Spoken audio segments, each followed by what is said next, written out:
Mais il y a également les fameux droits de mutation. On sait que les territoires ont jusqu'au 15 avril pour les acter ou pas, d'ailleurs. Donc encore, j'ai envie de dire, attentisme ici sur le département et Nantes Métropole.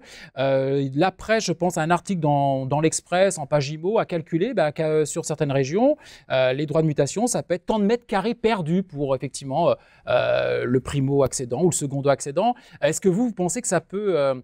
dans l'absolu, sinon dans le relatif, alors on ne sait pas encore ce que ça va donner ici, là encore, rogner, freiner, différer des achats. Alors les droits d'enregistrement, la hausse des droits d'enregistrement, en l'occurrence c'est de la taxe départementale, a été autorisée par l'État dans la loi de finances. Il n'y a pas de date butoir. Ah, on m'a parlé de mi-avril, moi. Il n'y a pas de date butoir, c'est-à-dire que l'État a laissé libre cours au département de choisir. Donc ils ont un délai quand même pour pouvoir le faire, mais il n'y a pas de date butoir pour pouvoir le faire. Ça ne vise que les mutations pour l'ancien, ça ne vise pas le neuf.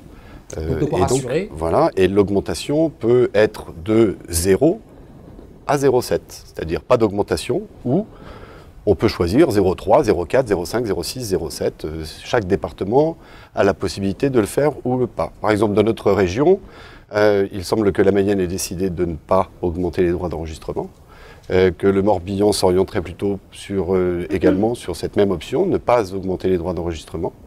Donc voilà, pour l'instant c'est un petit peu l'attentisme. Le département de la Loire-Atlantique... Une ambiguïté, c'est sur l'ancien. Voilà, et la Loire-Atlantique, a priori, prendra sa décision le 15 avril. D'accord. Je crois qu'il y a quand même un point qui est important, c'est quand même la taxation sur les plus-values. Parce que par rapport à la fluidité du marché de l'ancien qui est essentielle pour notre marché du neuf, la taxation sur les plus-values qui est passée à 30 ans, qui est revenue pour partie à 22 ans, et ensuite sur les CSG, CRDS a été maintenue à 30 ans, c'est quand même un élément qui est quand même un ralentissement dans les acquisitions, parce qu'on est souvent confronté à des acquéreurs qui veulent bien acheter, mais ils mettent en condition suspensive la revente de leurs biens.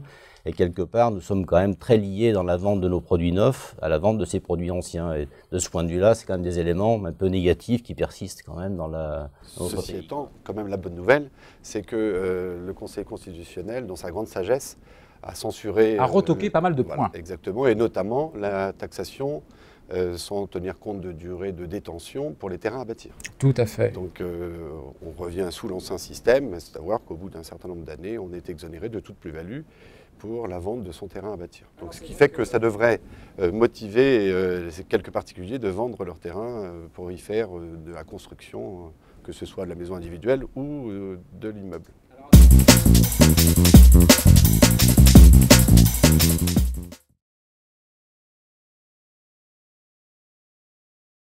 Le temps qui est toujours dénoncé.